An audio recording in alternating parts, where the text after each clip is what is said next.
안녕하세요.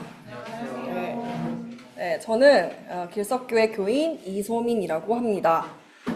제 최근에 길섭교회 회의에서 평신도실 설교를 할 것인가 말 것인가, 누가 얼만큼 하는가에 대한 많은 토론과 나눔이 있었잖아요.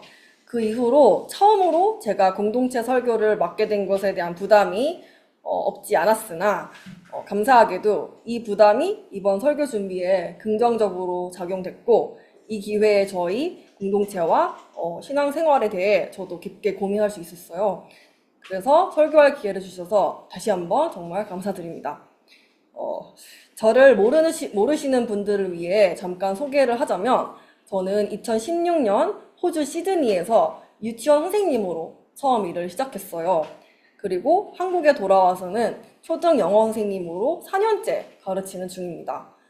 제가 8년째 선생님 일을 했고, 앞으로도 하고 싶은 이유는 저의 영향으로 아이들이 어제보다 오늘 더 자기 효능감과 성취감을 느낄 수 있고, 학교 때 제가 받지 못한 관심과 가이드를 아이들한테 줄 수 있어서예요.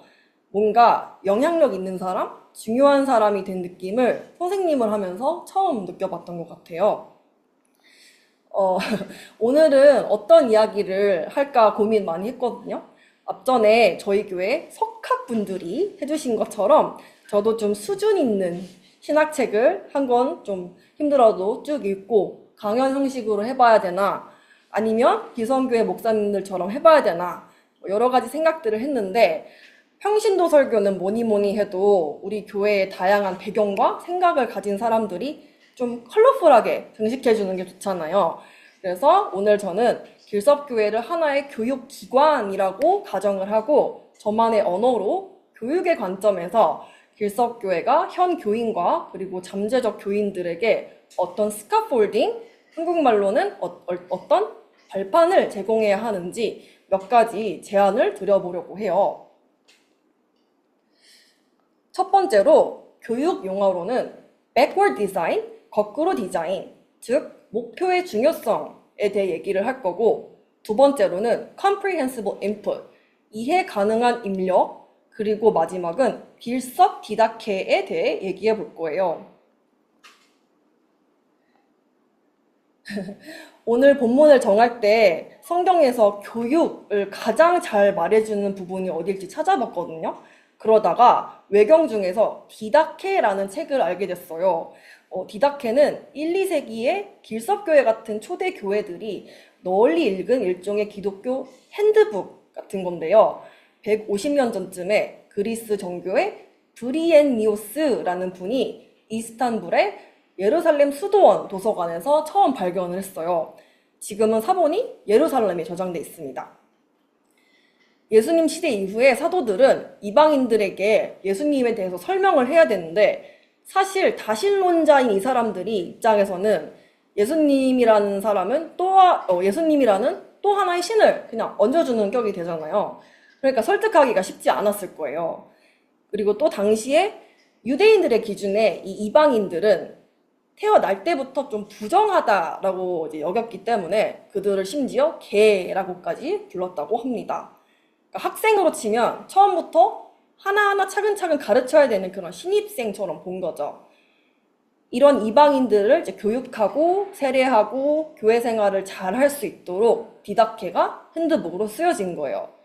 이 책을 누가 언제 썼는지에 대해서는 의견이 좀 나뉘는데, 확실한 건 디다케는 성경 다음으로 중요한 그리고 가장 오래된 기독교 고대 문헌이라는 것입니다. 무엇이든지 남에게 대접을 받고자 하는 대로 너희도 남을 대접하라 라든가, 원수를 사랑하며 너희를 박해하는 자들을 위해 기도하라, 이런 거 어디 많이서 들어보시지 않았어요? 이게 디다케에 있는 내용인데 마태복음이랑 굉장히 비슷하죠. 그래서 마태복음 이후에 쓰여졌다는 주장이 많아요. 디다케의 내용은 주로 윤리적인 실천, 세례와 성찬, 주일 성수를 중심으로 한 생활 방식, 기도와 금식 생활 등에 대한 구체적인 좀 투두 리스트가 잘 작성이 되어 있고요. 1세기 신앙인들이 디다케를 공부해서 궁극적으로는 이방인들이 예수님을 만나서 도덕적인 삶을 잘 살고 올바른 신앙생활을 하게끔 도와줬다라는 측면에서 제가 오늘 설교 제목을 배워서 남주자라고 설정을 해봤습니다. 그럼 오늘 설교 본론의 첫 번째로 저는 교육 이론인 backward design, 거꾸로 디자인을 소개해보고 싶은데요. 잠깐 저희 학원 얘기 좀 할게요. 저희 학원에서는 미국 교과서 원더스라는 교재를 사용하고 있어요. 근데 내용 자체가 어렵지는 않은데 페이지 수가 엄청 길어요. 그래서 스토리를 보통 2수업 안에 끝내야 되거든요. 근데 특히 신입 선생님들이 시간에 쫓겨가지고 급하게 가르치느라 중요한 대화나 재미는 완전히 포기하는 게 대부분이에요. 실제로 이 문제 해결책을 조금 제시하기 위해서 다음 주에 학원에서 선생님들 워크샵에서 제가 발표를 맡게 됐어요. 근데 제가 선생님들한테 첫 번째로 꼭 하고 싶은 이야기는 먼저 애초에 아이들이 왜 리딩을 배워야 하는지, 왜 돈과 시간을 들여서 우리 학원에 와야 되는지, 이런 미션 스테이트먼트, 즉 선생님이 가져야 할 근본적인 사명에 대해 얘기를 좀 할 거고요.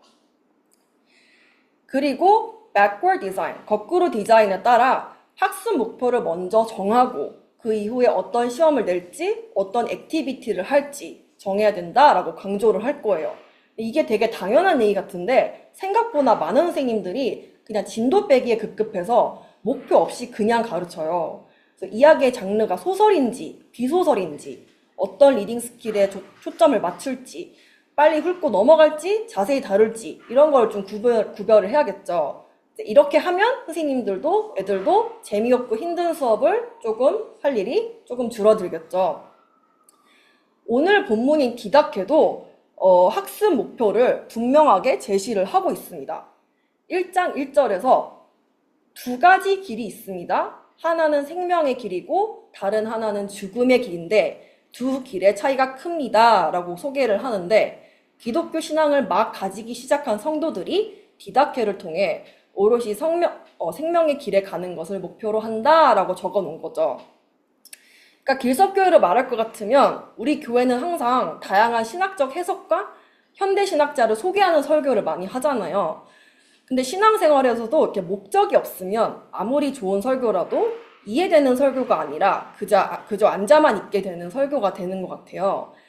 그래서 이 어려운 내용을 우리가 왜 공부해야 하는지, 설교에서 다뤄지는 내용들을 듣고 소화해야 하는 이유가 무엇인지 대화를 해야 합니다.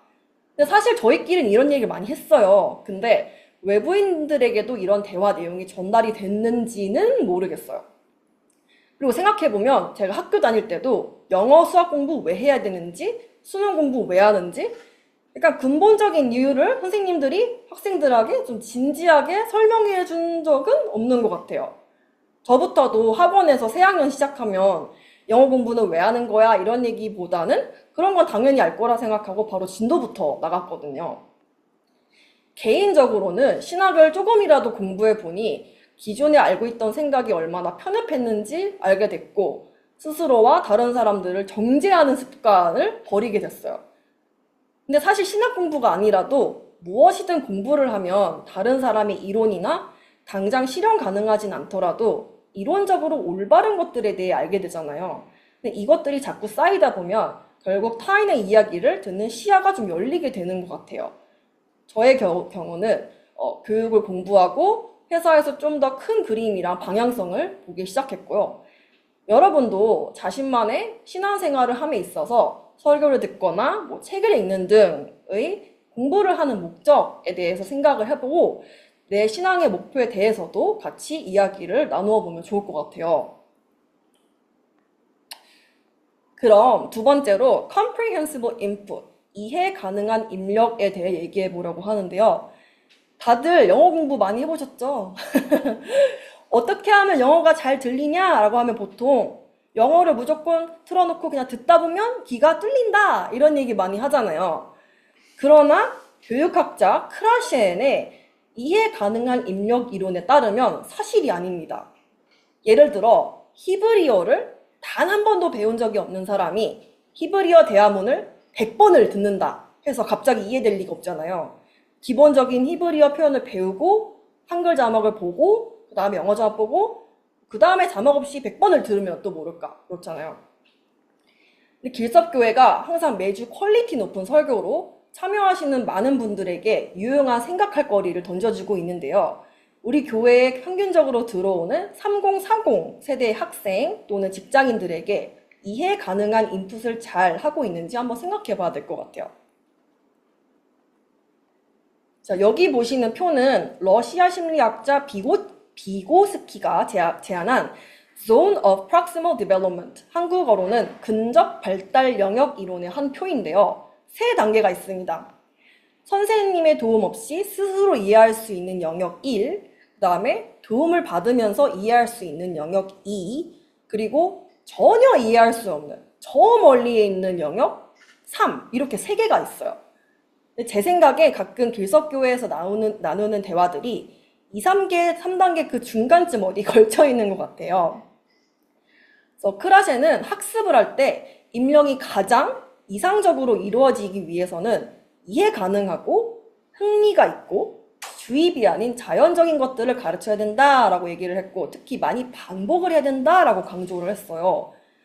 실제로 제가 아이들을 가르칠 때 있잖아요. 실물 그림이나 아이들이 제일 잘 알고 있는 캐릭터, 뭐 피카츄, 유튜버, 흔한 남매, 뭐 미스터 비스트, 이런 것들을 활용하는 것이 실제로 학습에 엄청난 도움을 줍니다. 그래서 길섭교회로 말할 것 같으면 교인들이 정말로 필요로 하고 있고 평소에 알고 있으며 친숙한 신학의 주제를 충분히 잘 이야기 나누고 있는지 생각해 봐야겠죠. 크라셰는 또한 학습자의 불안을 유발하는 것들, 예를 들어서 선생님의 강요, 빨리 대답해, 뭐 이런 거, 그다음에 압박과 같은 이런 정서적 여과장치가 학습의 방해 요인이 된다고 합니다. 그래서 정서적 여과장치가 하는 역할은 첫째로 학습자가 자신의 롤 모델을 선택을 하고, 두 번째로 학습의 여러 부분 중에서 내가 관심이 있는 부분을 선택을 하고, 셋째로 학습하려는 노력을 언제 그만둘지를 판단을 하고, 마지막으로는 그에 따라 습득하는 속도를 조정을 한다는 거예요. 그러니까 한마디로 말하면 학습자의 감정이 학습의 효과를 좌우한다라는 거예요. 길섭교회 안에서 대화에 참여를 어렵게 하거나 불안을 초래하는 영역은 없는지 점검해보고, 잠재적인 교인분들이 길섭교회를 참여하고 싶은 마음이 들도록 우리 각자가 다 그분들에게 롤 모델이 되어야 하는 사명감을 잊지 말아야 한다고 생각합니다. 또한 우리가 서로의 이해 가능한 영역을 파악하는 것도 중요할 것 같아요. 예를 들어 저는 영어에 있어서는 높은 이해력을 가지고 있지만 수학이나 공학 쪽은 완전히 꽝이에요. 근데 어떤 분들은 컴퓨터나 기계에는 능하지만 인문학에는 취약할 수도 있겠죠. 이렇게 서로가 이해 가능한 영역의 공통 분모를 찾아 나간다면 좋은 대화를 나눌 수 있고 또 이해 가능한 입력을 할 수 있을 거라고 생각해요. 마지막으로 길섭교회 공동체 매뉴얼에 대해 이야기를 해보고 싶어요. 디다케 본문 16장 중 절반이 세례, 성찬, 금식, 식사 등 굉장히 구체적인 생활 태도를 다루고 있어요. 길섭교회도 어떻게 하면 현대판 디다케를 만들 수 있을까요?